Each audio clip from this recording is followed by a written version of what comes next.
sont liées au volcan. Mais est-ce que c'est la même chose? Bon, d'abord, le magma, c'est quoi? Le magma, c'est une masse silicatée en fusion, de température très élevée, saturée d'éléments gazeux dissous qui se forment dans les zones profondes de l'écorce terrestre. Il existe plusieurs formes de magma, et on va pas en parler ici, sinon cette vidéo durerait 4 heures. Et je pense pas que vous avez envie de rester 4 heures devant ça. Et la lave, du coup, c'est quoi? La lave, c'est une roche en fusion, plus ou moins fluide, émise par un volcan lors d'une éruption. La lave est issue d'un magma, réserve de roches en fusion située dans l'épaisseur des couches rocheuses solides de la planète. Cette réserve est souvent appelée chambre magmatique. Mais du coup, c'est quoi la différence entre les deux? Eh bien, en fait, la lave, c'est ce qui arrive en surface et s'écoule. Le magma, c'est le réservoir en profondeur.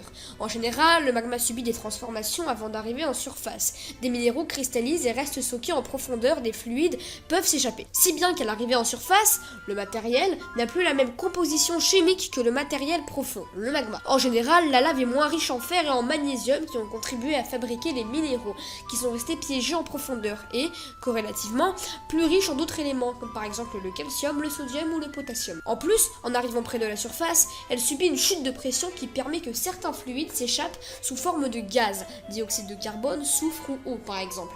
Et le contact avec l'oxygène fait s'oxyder certains composants, en particulier le soufre qui donne du dioxyde de soufre. Et bien voilà les